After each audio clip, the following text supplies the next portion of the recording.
as I share a little bit about our panelists. So Mark, you've now heard about. He's the founder at Level Up Games. It's a consulting at the intersection of games and education technology. With over 30 years in the game industry, he's a former senior advisor to President Obama. Mark has made a profound impact on games for social good and the K-12 computer science education. He received the 2017 GDC Ambassador Award for his contributions. And next we have Layla. Layla leads strategic initiatives and is a senior program manager and executive game producer at Minecraft Education, reaching millions of students globally. My students absolutely love when it's a day to play and learn with Minecraft. They pretty much ask me every day, are we gonna play Minecraft? And I go, are we gonna learn with Minecraft? And then I have to tell them when the next date is. Almost every day. That's my conversation. So good work being done there. She oversees educational content in cutting areas like AI, cybersecurity, esports, and advancing Minecraft's role as a leader in ed tech. Julia Beabout is amazing, and I've just met her recently, and I'm going to go do some online digging to learn your whole history because you sound amazing. She's the CEO and creative directory at, is it Novabee? Yes. And that's an award-winning XR studio creating immersive experiences for arts in the cultural sector. She's also the co-founder of Tech in the Tenderloin. And she spent 30 years leading creative tech-driven projects and connecting low-opportunity youth with emerging technologies. And on the end, since I'm going, you guys are out of order, but that's okay. Know that Tom Smith is on the end. Tom Smith's a game designer at Roblox. He brings a unique approach to making games fun and educational, with experience from Disney and a forthcoming book, which I think is out now. I've got it downstairs. It's downstairs, The Anatomy of Game Design. He's also going to be presenting a session, so check that out. So is Julia.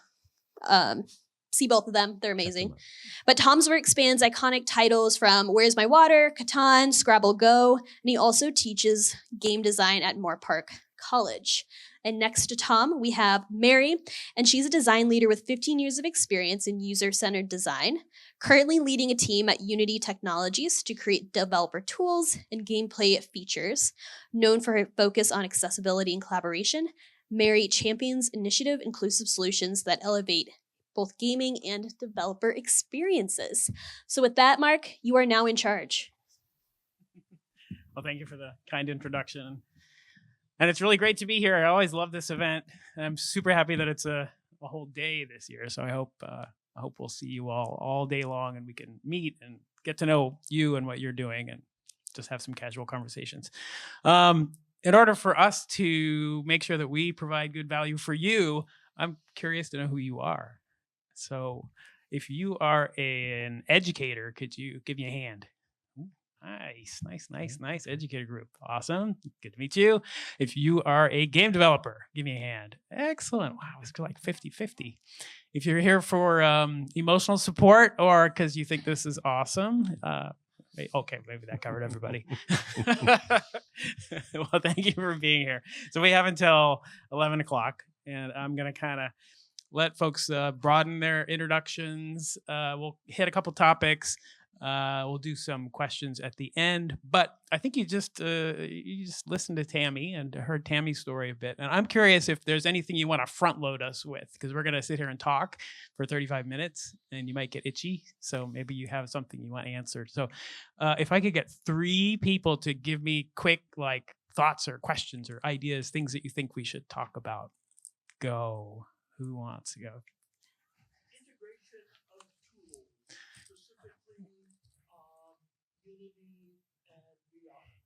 Integration of tools into schools, into classrooms? Yes. Awesome. That's a great topic. We could talk about that for a couple hours. Over in the corner. Thank you. So my kids have really whack laptops from their school, which is probably a handicap from SPS here locally. So I'm wondering the best way to deliver gaming experiences to kids in classrooms. And can their laptops be depended on to actually be that channel? No. Well, yeah, Chromebooks. All right. Get this mic. Ooh. We'll do one more. Awesome, thanks. How we can use generative AI and entertainment in classrooms to let kids explore and help them educate themselves? I feel like we know each other because that was like the first thing on my brain. Oh, Tammy wants to. Oh, are you applauding? Awesome. These are great topics. Thank you very much. Cool. Well, to kick us off, I think what I'd like to do is have everybody broaden their bio a little bit, and I think we have a really broad set of experiences here. So I also would love for you to talk a little bit about your relationship to education and schools. How do you work with teachers right now? How do you work with K-12 or informal learning? Just to give us a little bit more idea, and then we'll roll from there. So for me, just a little bit of detail. So I'm 20 years, mainstream game industry, Sony, Nintendo, Google, Ubisoft, head of tech, and then lucky enough to work in President Obama's White House for 2 years. I got to focus on games for learning and kick off the K-12 computer science education portfolio. Met the lovely Tammy Schrader during that period of time when we did the first White House Game Jam. Last 10 years, I've been focused in this space, helping people build game-based learning. So that's me. How about you, Lila? Hi. Well, thank you very much for inviting me to be a part of this. This is an incredible group of people, and I'm really excited to see some colleagues of mine, of my team here. I'm going to shout out to like the best developer and engineer ever, Micah. Mike, raise your hand. Amazing. I call him my human Xanax because when I'm freaking out, systems thinker, amazing. I have been an educator, since my little sister was born. Actually, I was born in a family of educators, but I became a formal educator myself. I was a teacher and an administrator for 16 years in Miami-Dade County Public Schools, which is a very large school district. And I have worked in Minecraft. I've worked at Lego Education as well. And I have been utilizing game-based learning, whether I knew what that was called or not, since I became a teacher and saw all my kids zoning out. I was a 12th grade teacher, AKA the Gauntlet, and I taught economics and finance. Yeah, so yeah, everybody wanted a hand with me. Fun. So, Monopoly, and as Tammy said, the versions of Monopoly, and then Super Mario Brothers, and anything I could get my hands on, right, to be able to have my kids, as I say, I wanted to decrease the opportunity cost, right, so that they could really want to hang in my classroom and graduate. And look back on an incredible experience before they left. I'm also a mom of 3 kids, and my 2 of my kids are on the spectrum, and so that has also really impacted my experience as an educator as well. Long answer. I used to be a foreign service officer, by the way, and that's my big shift. So I was a second career teacher. I'm a third career in this particular industry, and the diversity of experiences on the team that I work on is what makes, I think, our platform so powerful, because we have people that come in from around the world, from all different kinds of backgrounds and depth of experience, literally, and we're entirely focused. I think the part of the question was, what are we doing? We're entirely focused on what Tammy was saying earlier, which is connecting students' passion to their purpose. And it's really hard when you're a kid to ask, what do you want to do? Right? It's a really paralyzing question. And so it's about exploring your purpose, exploring, developing empathy for others. And that is, and of course, digital skilling and preparing them for the future, for their futures to thrive. And so these are all the things I think that we bring together in a platform of building. So that's my answer, and I'm sticking to it. My name is Julia Viabout, and a lot of that just really resonated with me. I kind of feel like I'm the oddball here in the room. I recognize a number of faces, so it's really nice to see everybody in person. But I come from a really different background. I spent 25 years as an architectural engineer, so building things like this that are around you, and migrated or found my way, I should say, to to augmented reality, particularly mobile phone-based augmented reality, in about 2016, 2017. And like most people with my background, immediately saw the potential for the built environment and public engagement around that. I also happened to meet my business partners about the same time who were studying. They were working on their MFAs in 3D art, game design. And so that was really my entree into the world of games. But I really come at it kind of from the art side, the design side, and particularly the humanities side as well. So in terms of education, I'm working largely in an informal environment, in after-school programs with organizations like the Boys and Girls Club, the Salvation Army's Croc Center, and in particular with middle schoolers. So it's very much about just helping them explore and, or I should say, even just discover their interests and then explore kind of how they like to spend their time. And we typically do that through augmented reality. We use an array of emerging technologies. That's really under my tech in the Tenderloin hat. Really what we do is try to connect low opportunity youth with high opportunity emerging tech. So AI in the last year has gotten to be a big part of that.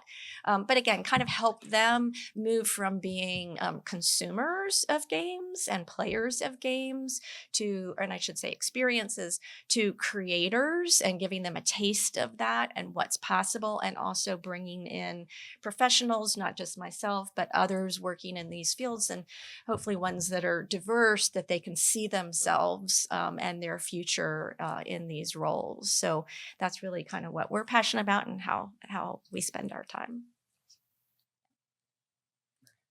Hi, I'm Mary. Maybe moving this will mean I don't have to crouch the whole time I'm talking. Let me know if I need to lean in. Yeah, so a lot of that also resonated with me, although I haven't met you guys before. I also have 3 kids, 2 of which are on the spectrum. So that's a good time. Learn a lot that way. So my background is in developer tools. So I've worked on Visual Studio and Android Studio, and then I came to Unity about 7 years ago. I am a design manager, so I'm not a developer.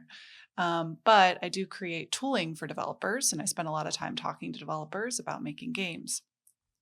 And I'm really passionate about that. Another thing I'm really passionate about is gaming accessibility. So for those of you might have heard of GA Conf, I'm not involved with organizing that event, but I love that event and I very much recommend it to anyone who can go. They have it once a year over in Redmond, so it's local. And it's not that expensive. So it's a great event. I highly recommend for all developers. You'll learn something and you'll make a lot of contacts throughout the industry there.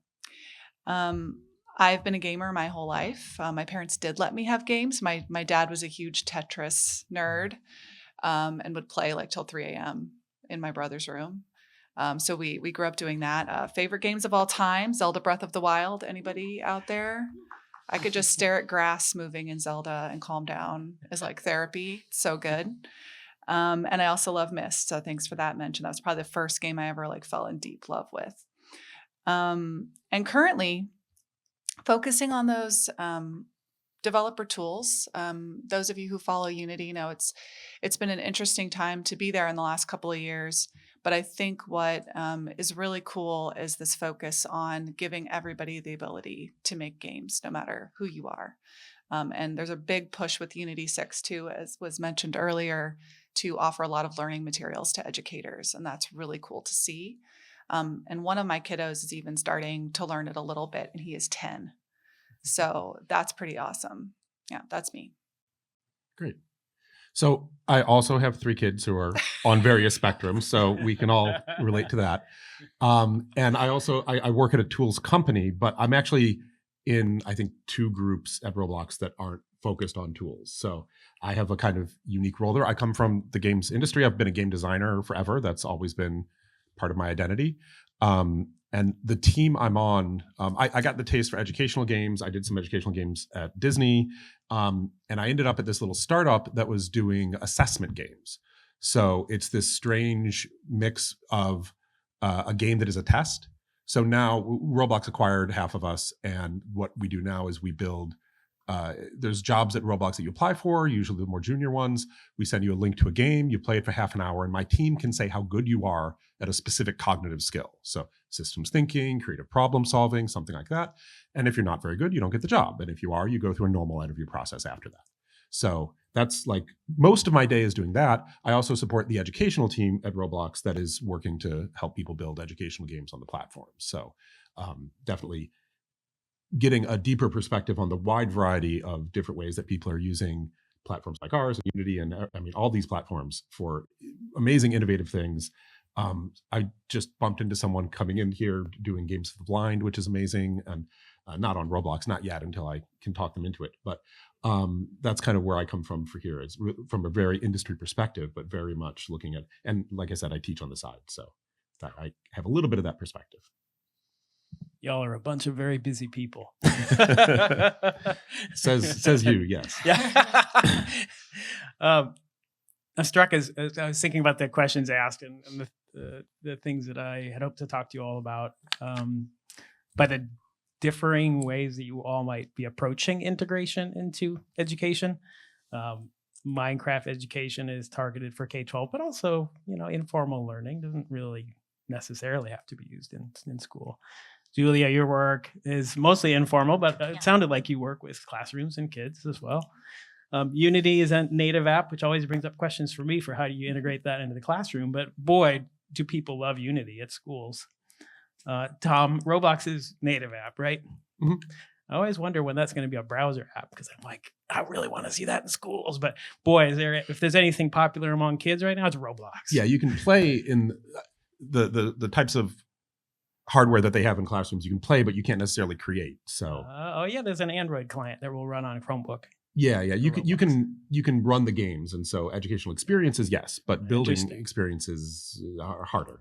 Since you're chatting now, can you talk a little bit about ways that you guys integrate into classrooms? It's to me, it seems tricky, and I'm really curious about the approaches that you take. I mean, it is tricky, and we've been working on our side to make it easier, but it's a long, involved process. There's a lot of steps. Even just getting Roblox to run in a classroom is challenging because a lot of school districts, you might be surprised to find, don't like Roblox playing on their computers. And so that's just the very first step, requires getting approvals from IT departments and superintendents and everything. So much less getting to the point that the teacher actually, knows how to find games and knows how to play the game. And like, there's so many different steps.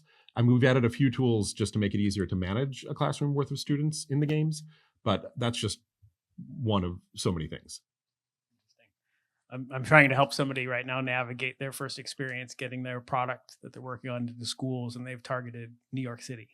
And it's interesting to see just over the past few years how we've moved from mostly, I'm thinking of you, Becky and Tammy, 4 or 5 years ago when we were going to schools and saying, we've got cool ed tech products, here's some games that are interesting, maybe you want to use them. You could go to a teacher and the teacher would say, oh yeah, this is cool, let me try it. Or you could convince them and they would test it in their classroom. New York City was like, I've got a form, I've got a cybersecurity check, here's some stuff on PII, go talk to these people and get a certification. I'm like, we're in beta. What are you talking about? So like, it'll probably take longer than it takes to make the game. Right. To get all that. That's what it feels like. Yeah. Yeah. Like, which is, there are plenty of troubles with making games for learning. And now we have another one. Mm-hmm. But I think that Minecraft has done a really good job bridging some of these. Could you talk about your approaches a little bit? Sure. Integrating into the classroom has multiple different facets. And certainly being compliant with state regulations and federal regulations is critical. Can't be in the classroom if you're not safe. And so we focus on safety and student privacy and data and work very hard on that to ensure that our customers, our superintendents, their families, parents, and kids understand what it means to be safe, why it's important to be safe, and always maintaining that. That's paramount to being integrated in the classroom. And yeah, it takes time, but it's entirely required. And long gone are the days. I used to be the teacher, that innovative teacher is like, yeah, let me try that out. No one will see me, right? But that is not the safe way to go. And I look back on myself and slap my hand because I probably exposed some of my students, frankly, right, to sharing their data inadvertently and didn't understand what that really meant. So concurrent to the privacy requirements and the technology to ensure that we are absolutely compliant with that, is training, right? So what does training mean? And professional, and there's a difference between training and professional development. And so ensuring that you understand, for example, one of our partners here, Becky from I2E, is a premier partner with our professional development and training, two different things, right? Ensuring in terms of professional development, what does it mean to use game-based learning? What does it mean to use Minecraft education to extend your professional skilling in the space? Then the product itself, right, which is training. In addition to integrate, then there's the actual curriculum itself. Is it aligned to standards, right? Does it help, make students become creators? This is not some unusual thing, right? We want to have students have the tools to be able to create, whether it's create in PowerPoint. We call it like app smashing. Take Minecraft and put it in PowerPoint. Take Minecraft and make a movie, right? So absolutely, because there's the 21st century skills we talk about, but there's also physical, the actual skills that you'll be able to demonstrate and make a portfolio. Integration also means the content itself. If I'm going to take the time, Tammy, you were literally reminded me of that. I worked in Florida. We started school August 5th. August 5th, see you later, everybody. I'll see you back in June. That feeling of I'm going to be working the entire time. It was a flashback to what that experience was like. But so if I'm going to take the time to allow you in my classroom, does it work? Right? Number one, does it work? Will it work for me? Will it help my students advance? So we work on all of that in terms of integration in the curriculum and the content that we make, and making sure that it's aligned to the scope and sequences of school districts, large and small, and in the informal space as well. So that's a lot of answer for integration, which means it's a lot of work. So if you're a developer and you're thinking, I want to make a game that's integrated into the classroom, you have to think, number one, at the end of the day, who are the users? And the users, they think of the profile of the graduate, right? It's the student. It's a community that surrounds that student. Will they prepare, is it moving them forward in terms of the skills that they're trying to be able to integrate into that community as well? So that's really where you have to be customer focused, absolutely obsessed with that. And then along the way, all of those stakeholders and what's important to them. So it's a long answer because it's a lot of work. Yeah. But we really focus on that. And I think above all of it, it was safety. I'll just repeat that. Absolutely safety. And safety means trustworthy. Safety doesn't just mean compliant. It means trustworthy. So think about that when you define integration. I think one of the things that I hear is I know you guys are doing a great job with trust and safety. I think Roblox as well, they're doing a ton of work. And what I think about is what I want is to see more innovation in this space from all of you who are interested in making products like this. But then being faced with the double hurdles of development and then all the trust and safety work, without some kind of tools or guidance or something, like it's hard plus hard plus hard, right? You're making a great game, different audience. It's just like, why would I approach this space?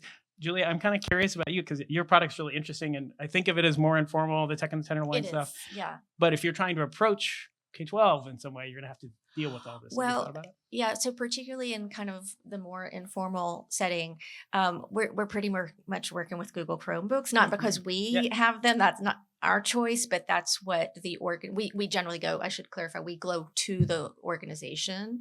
So we go to Boys and Girls Club for their weekly tech club, or to the Salvation Army or whatever organization we're working with.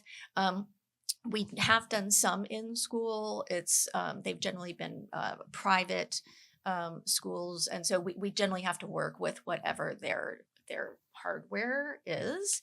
And so Google Chrome, getting to your whack, I needed a clarification if that was good whack or bad whack. So I think I got that it was bad whack. But anyway, so very limited capabilities. Like I said, because we tend to focus more on AR, that's makes it a little bit easier in that there are a lot more platforms to choose from with AR, and overall the trend in the industry, particularly over the last 2 to 3 years, has been web-based products. So that is, and using, obviously we're trying to help connect them with free tools that they can also use on their own. So Adobe Aero has become a very popular within the AR industry in general, but also for those types of situations. Works a little bit better on iPads and stuff than Google Chrome, but doesn't have for Google Chrome. Or we're bringing the equipment with ourselves. So frequently with when we have professionals in the classroom as well as the educators, we're bringing our own hardware. And, we're very focused on kind of, even though we have a group of kids, it's usually, anywhere from 8 to 15 on a given day. And so we're able to provide that one-on-one, let's sit with them and work in that manner. And that's the kind of level contact also that we're trying to foster. So a lot of our youth that we work with tends to be at risk, at promise, depending what your latest buzzword is. I usually just prefer to say low access, low opportunity. And so, we're really focused on providing those touch points, which then statistically reduce at-risk behaviors later on as they get into high school. So hardware is a challenge, and it's always, we kind of have to sculpt every kind of tech club class that we do to what is available. I would say that's the same for any, Okay. as you're listening here, that is the issue, right? Particularly in K-12 is the whack device situation in classrooms. And so addressing that in the games that you make. And on the Minecraft side, for example, if you're making a game, we have a partner program for developers. I invite you to be part of that partner program and that ecosystem, so that you can be, whether you're on the professional development side or whether you're game developers, join our partner program, learn about how we integrate in schools. We do a lot of that work for you, so that you can put your game inside of our game, and your learning experiences inside of there as well.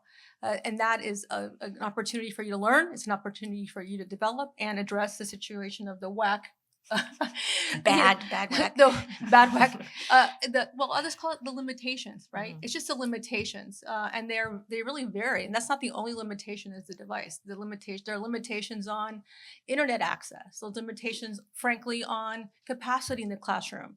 There's a variety of limitations. But for example, in our partner program, we help you understand what those mean, so that you can make a game that is successful within that.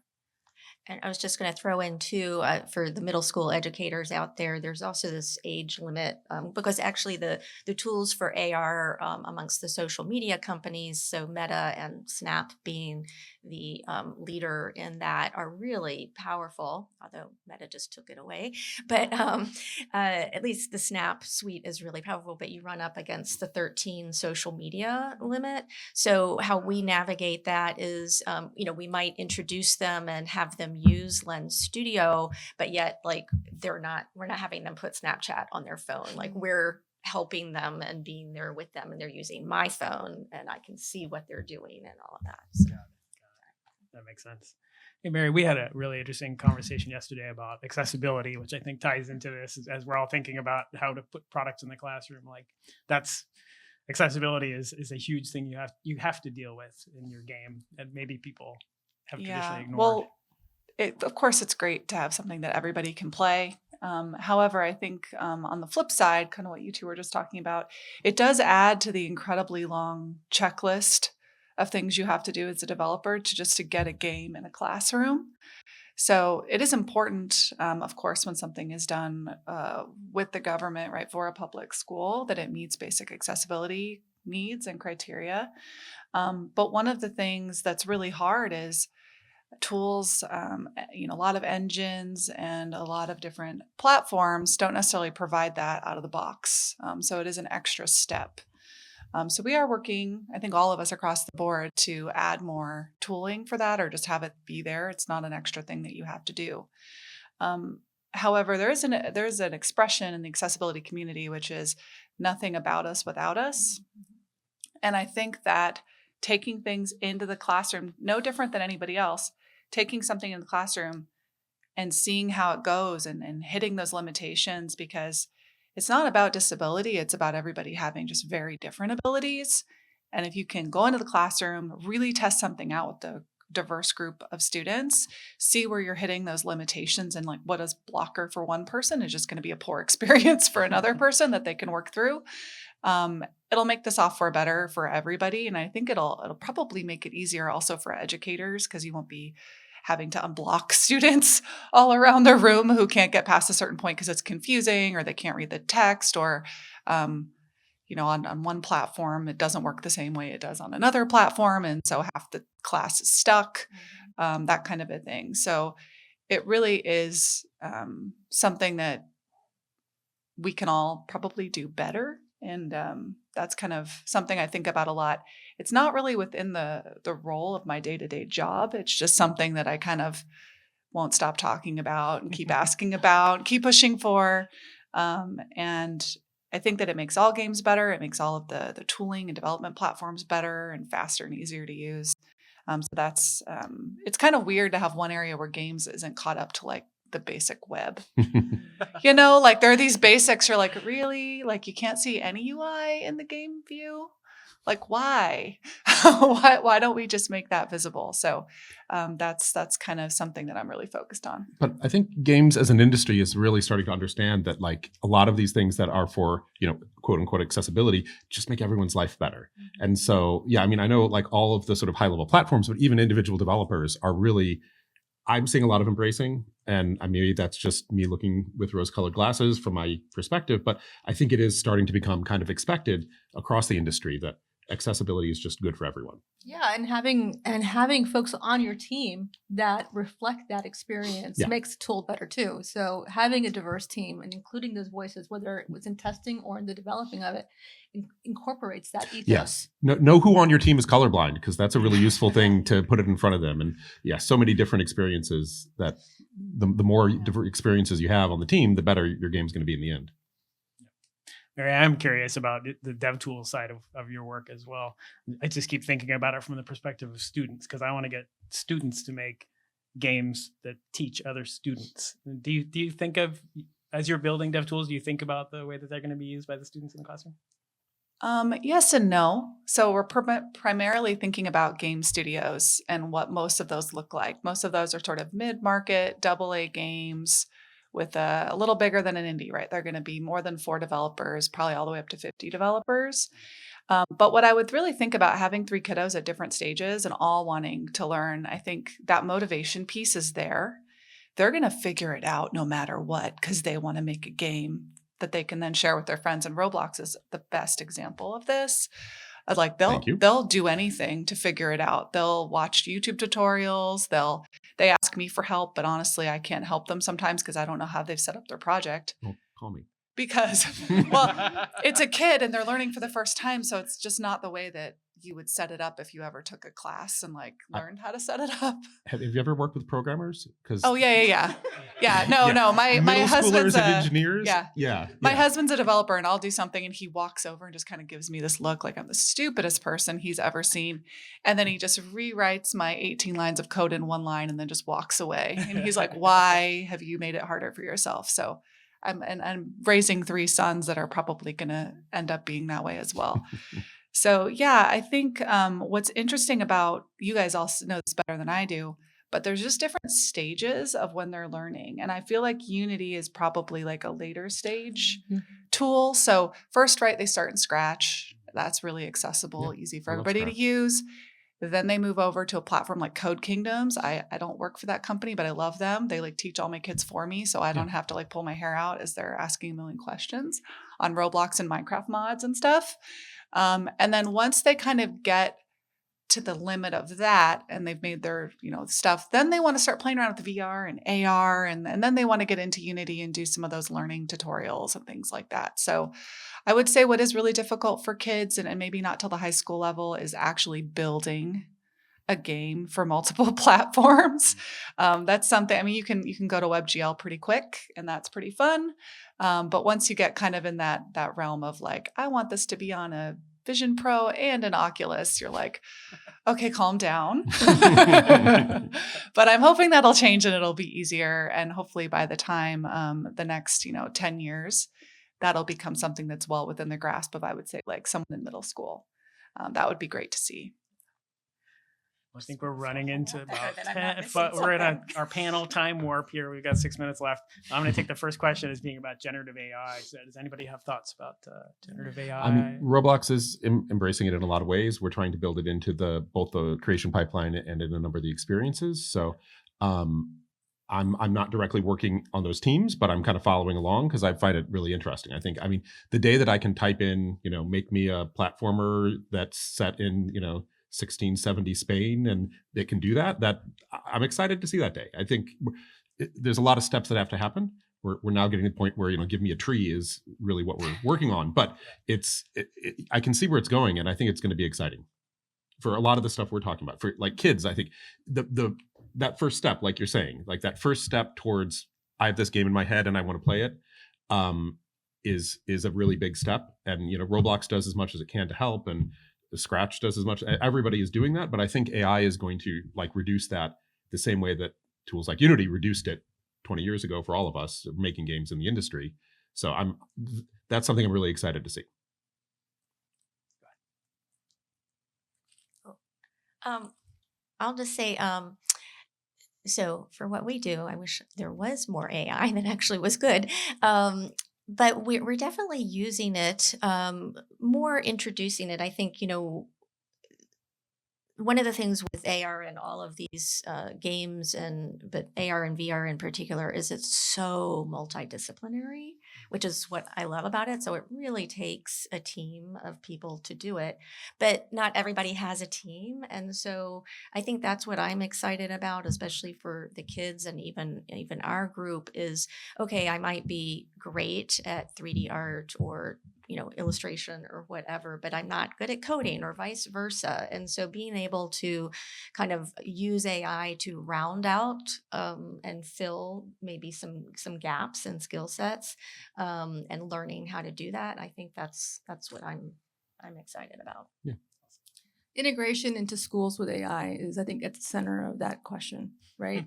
So familiarize yourself with your state AI, if you have them, state AI guidelines in K-12. Number one, I think Teach AI is a really great resource for you to understand what those guidelines are at a state level and at the federal level. I'd recommend that you become familiar with the UNESCO frameworks as well for educators and for students, and the human-centeredness of those frameworks.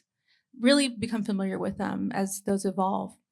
There's also what's an AI maturity model. You can take a look at that as well. Microsoft, you just, Bing it. AI maturity model. It's for developers and developer tools to see where you are. I think of that as a roadmap. Yeah, people are going to come in and out of that where they need to be. And so those guidelines will tell you where you can be making AI empowered tools or games in the classroom. And it's very limited right now. So I've taken the stance, and the team's taken the stance in two different ways. For students, we're really focusing on AI literacy. And so we've been doing that since last year. Our first hour of code last year was Generation AI, and we talked about the 6 principles of being safe with AI. And then in September, we launched AI Foundations. And so if you look it up, AI Foundations, Minecraft Education, you'll see actually we do something really different because of the question around what does it mean to be safe with AI. And so we made videos, an animated series, not in the game, so that parents could, because what we saw was that kids, and all the research is indicating that kids really want to use generative AI, but they also they're worried about it. They're seeing how it's being used for bullying. They're seeing how it's being used for cheating. Let's just talk facts. It's happening in schools, right? And they're seeing how it's being used for misinformation in schools. And so we have focused on addressing those issues, whether it's in our cyber games, whether it's in our AI Foundations series. We made a game in partnership with an organization in Microsoft called Democracy Forward called The Investigators, where they could actually use those tools inside the game to understand how to be safe with it. We even had an example in the game where there was a candidate running for president inside the game, and they had to, their website got hacked. You had to figure out why, and they had actually hacked their own website. And we're talking about some pretty tough stuff in the game, bullying in the game as well with AI. So we're really focusing on that for students. Let's be literate in it, understanding what it is, where it's around you, and how to be safe with it. On the educator side, we have launched our preview of Lesson Crafter. And so that's for teachers, educators to be actually a tool for them to explore building lesson plans inside of Minecraft, right? So I want to, I don't know, a common one is I need to teach multiplication tables, or fractions, and the mad minute is making everyone mad. Yeah, I hope I unlocked some core memories with that one.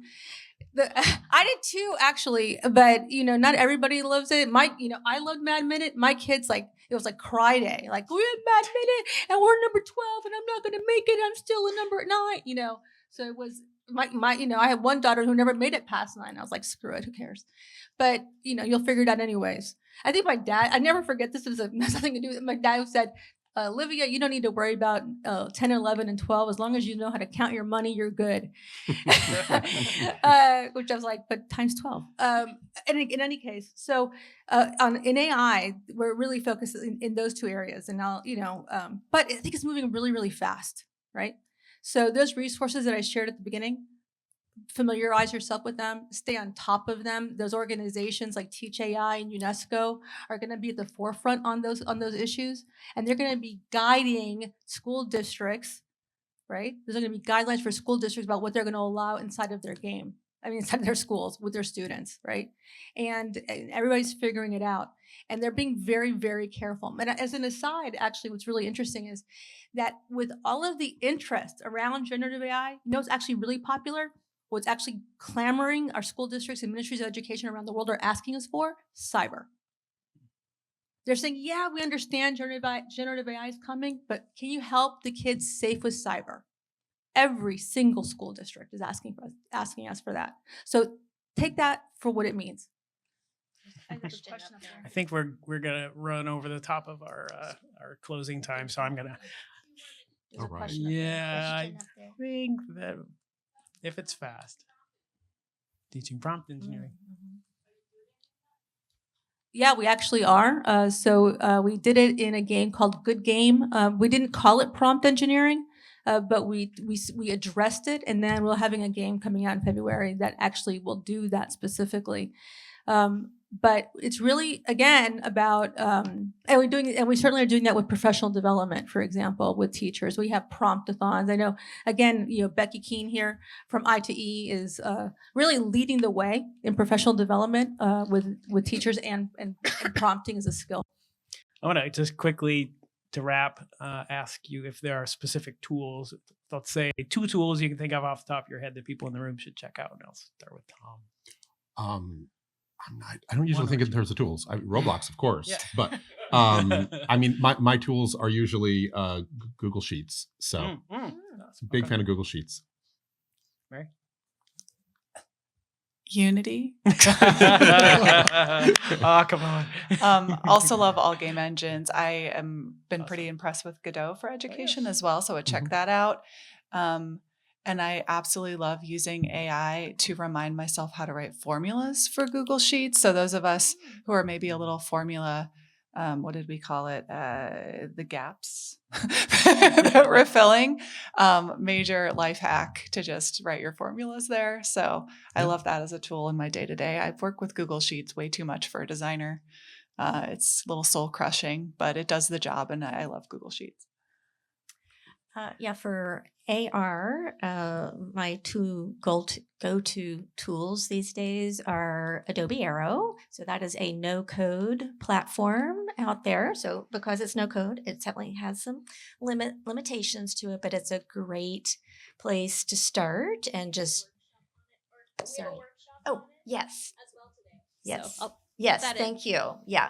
So it's a Wow. great way for kids or anybody to get familiar with like a spatial engine and how that works. And it has an integral visual positioning system, which is key.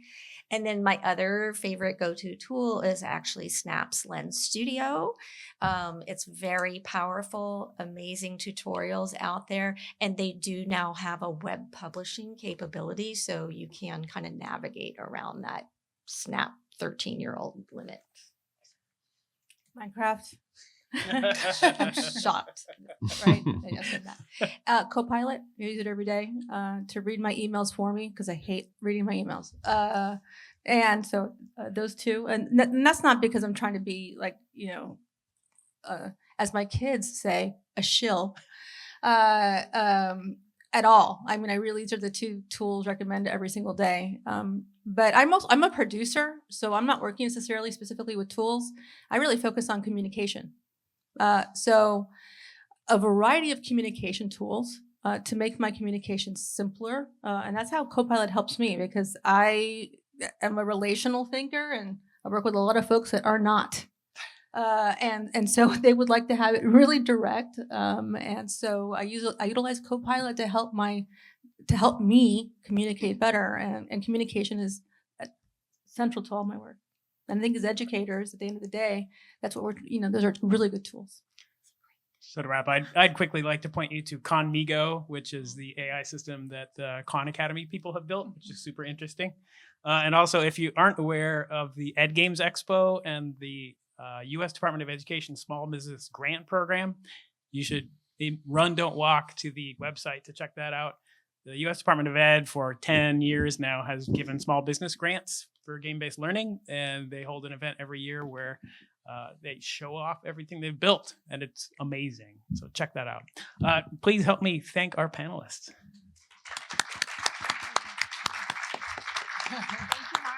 Thank you so much. Thank you, Mark. Thanks, Mark. Thanks, Mark.